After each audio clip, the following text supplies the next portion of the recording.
Irmãos e irmãs em Cristo, prezados amigos do núcleo das aldeias de vida de Campo Belo, hoje nós estamos celebrando o terceiro domingo do tempo comum.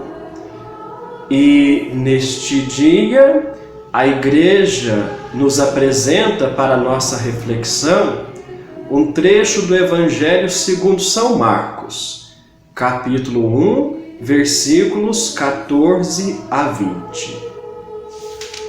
Nesta passagem do Evangelho, nos diz que depois que João Batista foi preso, Jesus então foi para a Galileia e começou a pregar o Evangelho dizendo: o tempo já se completou e o reino de Deus está próximo.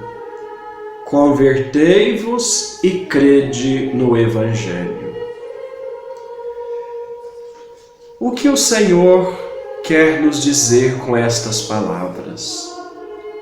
Quando Ele diz o tempo se completou, é porque com a chegada de Jesus já havia completado o tempo da espera, o tempo das promessas pelo Messias, porque Jesus já veio, portanto, o tempo da espera se completou.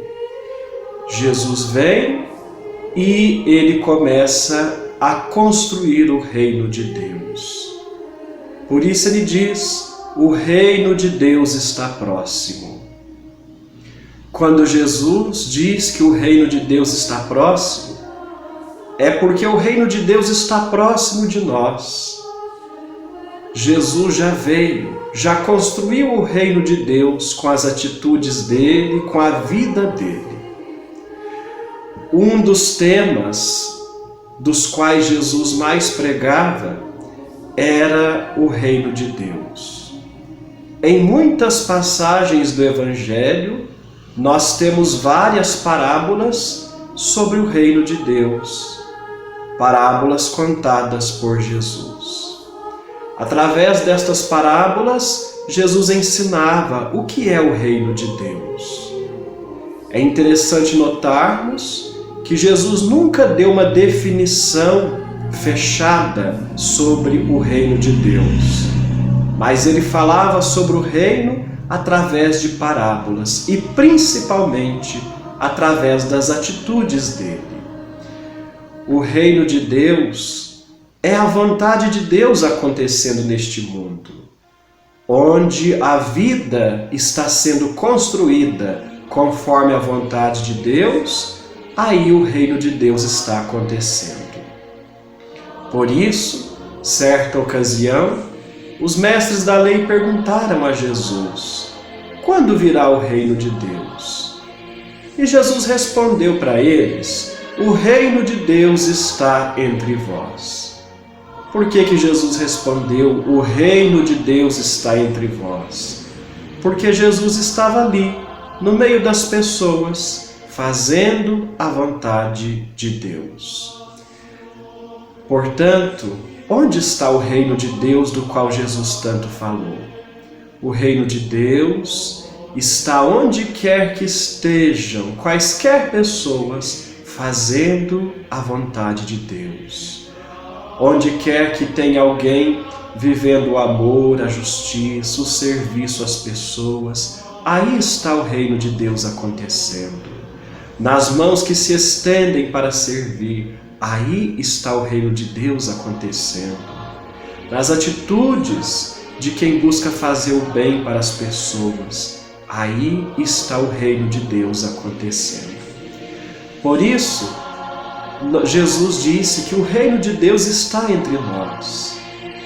E hoje nós podemos dizer que o reino de Deus, neste tempo concreto em que nós vivemos, está onde qualquer pessoa esteja se preocupando com o bem do próximo, esteja se preocupando em preservar a vida e a saúde própria, mas também dos irmãos.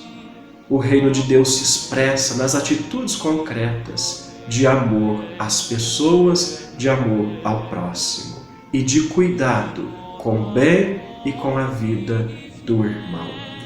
É por isso que Jesus continua dizendo: convertei-vos e crede no Evangelho.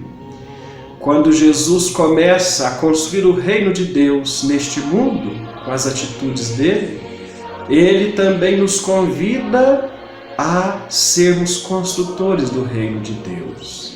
Por isso é preciso converter-nos do egoísmo para que possamos pensar mais nas pessoas, converter-nos das atitudes de injustiça para que possamos viver a justiça, convertermos do individualismo para que nós possamos perceber que nós estamos neste mundo para convivermos com as pessoas. Somos responsáveis uns pelo bem dos outros. Então, para sermos construtores do reino de Deus, é preciso a conversão. Porque antes, o reino de Deus começa em nós, em nosso coração. À medida que o nosso coração vai sendo transformado por aquilo que Jesus nos ensinou, à medida que o nosso coração vai se tornando um coração onde de fato existe a sede de justiça, a sensibilidade para com as necessidades dos outros, então o reino de Deus, que começa em nosso coração, vai se expressando em nossas atitudes e em nossa luta por um mundo melhor. Assim como Jesus lutou e nos convida a lutarmos junto com Ele nesta causa da instauração do reino de Deus entre nós. E aí o Evangelho continua dizendo que Jesus estava passando à beira do mar da Galileia. E de repente ele viu Simão e André. Simão, Pedro e André eram irmãos. E Jesus os convida: segui-me e eu farei de vós pescadores de homens. Mais adiante, ele viu também outros 2 irmãos, Tiago e João, que estavam consertando as redes. Eram filhos de Zebedeu. Jesus também os chamou, e eles deixaram tudo e seguiram Jesus. Então aqui nós vemos Jesus convidando seus primeiros discípulos para que fossem colaboradores dele na construção do reino de Deus. E os discípulos que hoje são convidados por Jesus somos nós. Aquele chamado que ele fez a Simão Pedro e a André, a Tiago e a João, hoje Jesus chama cada um de nós. Ele nos chama pelo nome para que possamos seguir a Ele e possamos buscar um caminho de conversão do coração, para que possamos ser também construtores do reino dele no meio de nós. E aí cabe neste dia cada um se perguntar: como eu tenho respondido ao chamado de Cristo? Cristo que nos chama neste tempo presente, especialmente, a sermos pessoas generosas, pessoas que acolham, pessoas que escutam, pessoas que se preocupem com o bem do irmão, pessoas cuidadosas com a vida e a saúde. Como nós temos respondido a esse chamado de Cristo? Estamos construindo o reino dele neste momento, onde quer que estejamos? Que aquela resposta generosa que os primeiros discípulos deram a Jesus possa nos inspirar para que também generosamente respondamos ao chamado que ele faz também a cada um de nós. Louvado seja nosso Senhor Jesus Cristo. Para sempre seja louvado.